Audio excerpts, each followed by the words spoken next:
Hi friends, marriage is life changing decision. Marriage, शादी, विवाह पूरी जिंदगी का एक बहुत महत्वपूर्ण डिसीजन होता है हम लोगों के लिए, निर्णय होता है। अभी इस मैरिज के डिसीजन को लेने के लिए किसी को अगर हम मैनिपुलेट करके या फिर किसी को जबरदस्ती शादी के बंधन में बांधना चाहें वो गलत होगा। बट हाँ, कुछ चीज़ें जब हम पॉजिटिव वे में करें अपने स्पेसिफिक पर्सन को मोटिवेट करने के लिए कि वो शादी में आए, वो वैलिड है, वो ठीक है। ठीक है, उन्हीं पॉजिटिव तरीकों की, पॉजिटिव वेज की बात इस वीडियो में मैंने की है जो हमें मदद कर सकते हैं हमारे स्पेसिफिक पर्सन को कन्विंस करने में।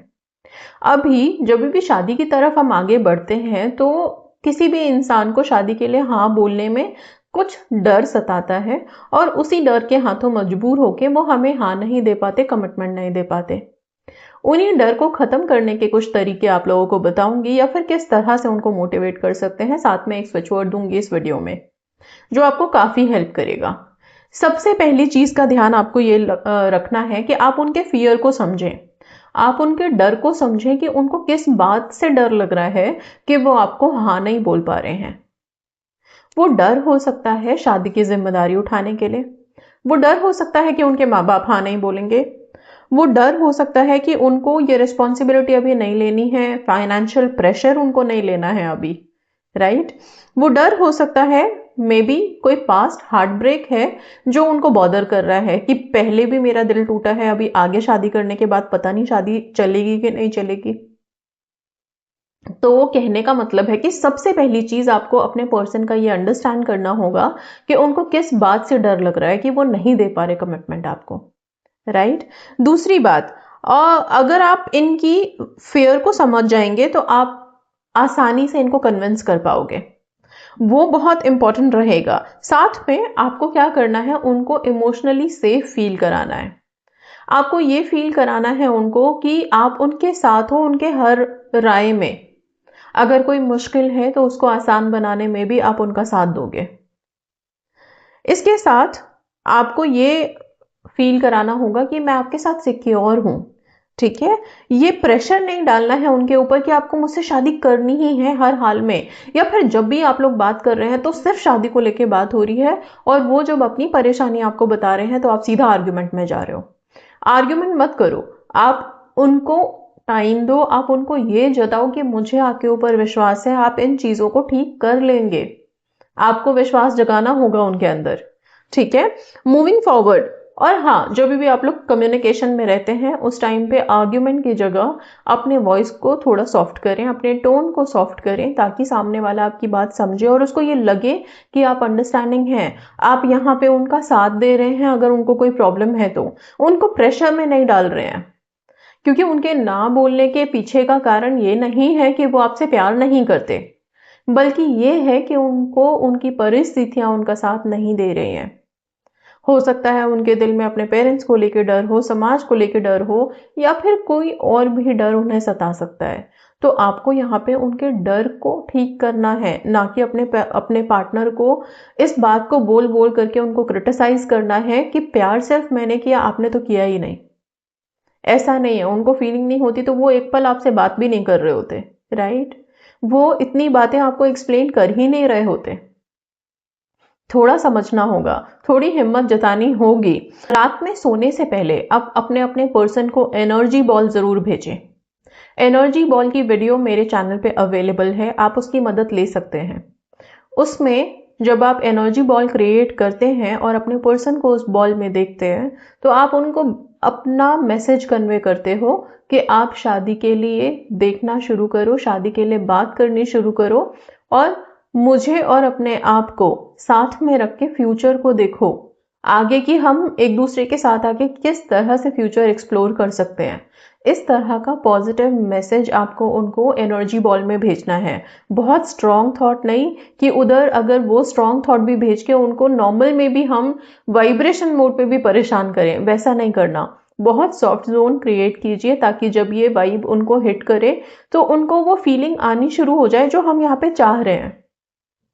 ओके, सो आपको एनर्जी बॉल बहुत मदद करेगी, उसका लिंक मैं यहाँ डिस्क्रिप्शन बॉक्स में आपको शेयर कर दूंगी, ठीक है।